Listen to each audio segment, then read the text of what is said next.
dark side of gaming ethics and mental health.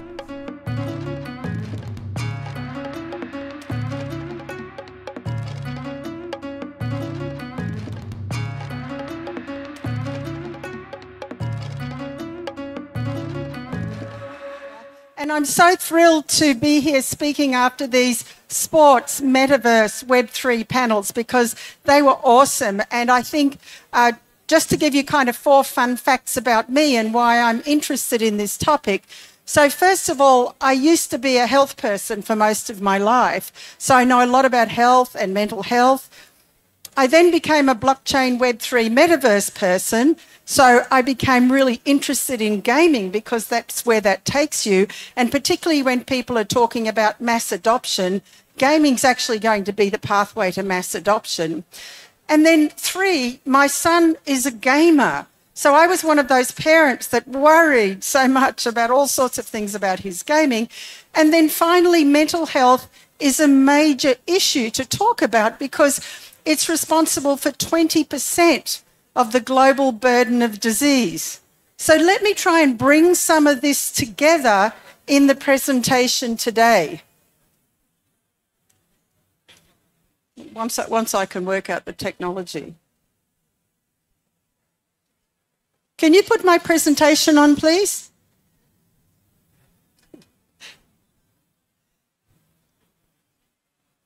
Okay, so while the presentation's loading up, I mean, one of the things when I was a mother and my son was gaming, and he still games, I used to kind of worry. I used to worry about 2 things. One, I used to worry that he wasn't doing his schoolwork and he was playing games, and at that time I didn't think this was a useful occupation. And then I used to worry about his mental health. Now, is this an image that you've heard about? People talking about gaming and mental health. Look at this exhausted teenager who's been playing games for days, not eating, looks dishevelled, can't get off the computer. That is what we think about, and that is what we hear about in relation to gaming and mental health. But let's have a look at what some of the facts are about this. So first of all, we're in Asia, and it's fantastic, and I always love being back in the Philippines. And of the number of global gamers in the world, that's 3 billion, Asia has almost half of that. So gaming is an incredibly important activity in Asia, and that's more gamers here than in Europe, Latin America and North America. So this is a topic that should be of great interest to you. So let's just start with what are the reasons that people give for why they play games. And if you're a gamer, I'm sure you know this. To unwind, to relax, to decompress, to fill in time while you're waiting for something, to just escape and be entertained. And in fact, gaming is the most popular form of human entertainment on the planet now. Maybe solving a problem, use your brain, just be comforted. So people play games for good reasons. And in fact, what the evidence is saying is that in most part, games have benefits for people. So stress release, combats isolation, and particularly during the pandemic, helps them face everyday challenges, boosts their creativity, helps them with problem solving and enhance brain function. So we're finding that games have benefits, mostly having fun, but also some really important cognitive benefits as well. So we're seeing in people who play games improved problem-solving skills and creativity, better social connection through games, stress and anxiety relief, and in some cases, reduction in depression symptoms. So far from creating mental health problems, in some cases, it's actually helping people manage their mental health problems. And in addition to that, some of the other benefits of games include education benefits. So it's well known now, and it's been researched and written up, that game-based learning supports brain development and cognitive skills, improves memory, helps people multitask, helps them figure out how to socially interact in communities. And in those communities, it encourages pro-social behaviours. And games have actually been used in therapy, and I'm going to talk about that in a little while, and games in helping people with health communication. So some of the games that we find are really great for improving people's mood are things like Candy Crush, Angry Birds and Limbo. And these are games that when people play them, they kind of promote enjoyment and a flow state and their motivation. Other games like Max and the Magic Marker and Mind Light are being found to help people with anxiety. So when people feel anxiety, they play these games, can actually reduce their anxiety.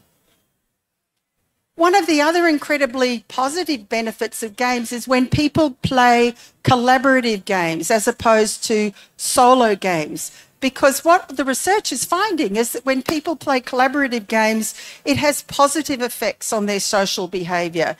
It decreases aggression. It reduces some of the adverse effects of violent games. And this is really interesting, this next point, because I didn't realise it.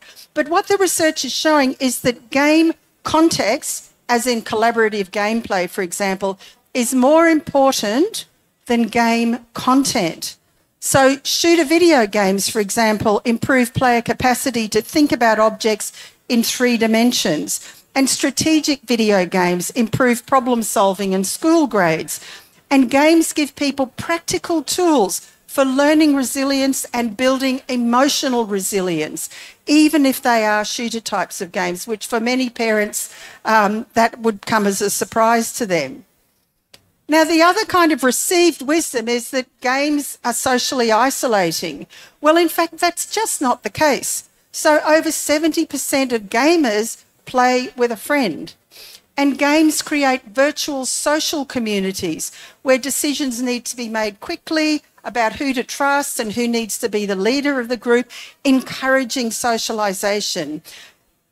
And generally speaking, people who play cooperative video games are more likely to be helpful to others.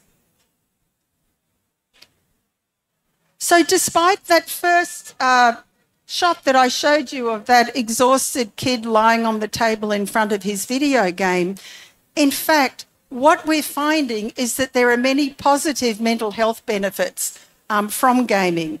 So, and this is, for those of you who know any of the games, I'm not going to read them out, but these are the types of games that have these positive effects, both on pro-social behaviours, the benefits of socialisation, cognitive improvements, improvements in goal setting and mood repair.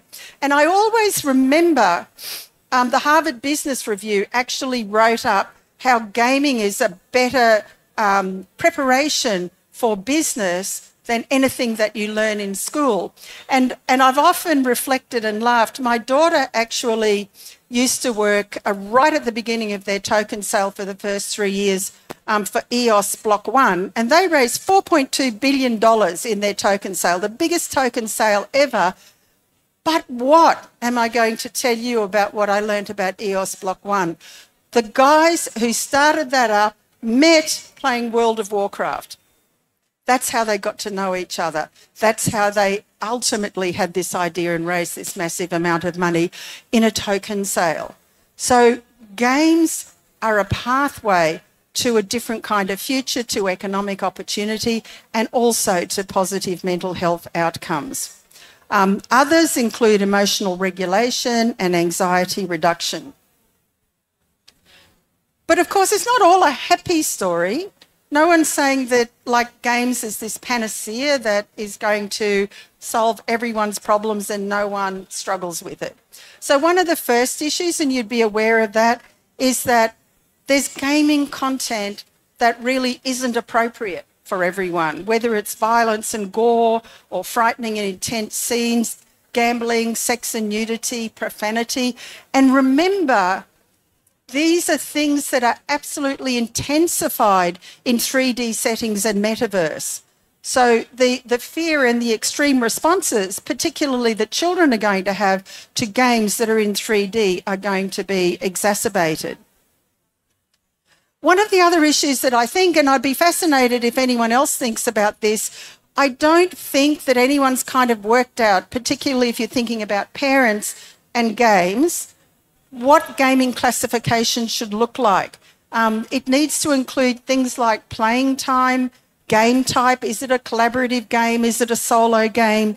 What are the incentives and rewards in the game? Is it something that encourages positive social aspects and communication? Is it team or solo? Does it have horrific content? There's something broader than the current classification systems that's needed for people, anyone in society, to really start to think about the appropriateness of these games, either for themselves or for their children. Because there are adverse effects in a certain proportion of the population from gaming. So this does include violence and aggressiveness, social isolation for those who are excessively gaming. And this is a point that I'd like to make to you, because we come on to internet gaming disorders, that a lot of these problems are in people who play excessive amounts of games, not people who game socially, game in moderation, but for people whose lives are consumed by playing games. So toxicity and sexual harassment in gaming communities, we've had a lot of examples of that. Sexism and sexual harassment in gaming contexts, and radicalisation and toxicity in gaming cultures. These are all things that happen, and these are all things that as a society have ethical implications for this industry, which I remind you again is nearly $400 billion industry that 3 billion people play. So these things actually matter. So WHO has actually classified now a new international classification of disorder called Internet Gaming Disorder. And this is where people who play excessive amounts of games suffer from withdrawal when they can't play games. They use videos as a form of escape from the real world. They lie to people about how much time they spent gaming. They put gaming ahead of all other activities. But it actually, the more they play, the more they need to play to get that same level of satisfaction. And they perform poorly at school and work, and often they have poor personal hygiene. So this now is in the International Classification of Disease as a WHO recognised and reported on disease. But one of the things that I thought was interesting to share with you, because I showed you that slide in the beginning, is we're thinking around 3 to 4% of people who play games actually have internet gaming disorder. So it's not something that's vast and widespread. It's something that's very worrying. It's something that's very unhealthy, but it doesn't affect the broad spectrum of gamers. So all of these things that I've been speaking about actually raise issues for us both as a gaming community, but also as a society. And some of those questions are ethical questions. So some of them, we were talking about avatars and we were in Sandbox, a few minutes ago. Should game avatars have human rights? If your avatar in a game is attacked or sexually assaulted, is there any right of recourse? What about data security, privacy and rights? And we've heard about that in several of the panels today. Who owns your data? Who has your data? What do they do with your data? How are consumers protected in gaming? Are they protected in gaming? And what about physical and mental health impacts? And I spoke about children in gaming, children in the metaverse. How do we protect them? How do we make sure that the content is suitable for them? How do we know who they're talking to? Are they talking to an adult? Are they talking to a child? Are they talking to a predator? How do we know that? So how do we take this incredible ecosystem that 3 billion people are entertained with and maximise the benefit and minimise the harms? And one of the things that we're going to need is some transparency in the game mechanics, because one of the game mechanics is this thing that makes people addicted, the addictiveness of the game mechanics. And we need to know about that, and we need to think about that. And we need to encourage game developers to also have some of these questions on their mind when they're developing games. And so that begs the question, how do we educate government? How do we educate parents? How do we educate ourselves about the suitability and the desirability of different games, both for ourselves, for our children, and for societies in general. These are not questions I have answers to. These are questions that I'm putting to you as members of this community. But let me end on this point because I think this is really important. So we have games and you play them, but within those games is gamification. And gamification is going to be tremendously important for a lot of things that we do, including mental health, but also in education and in a whole lot of other sectors. So gamified interventions can improve mental health over time.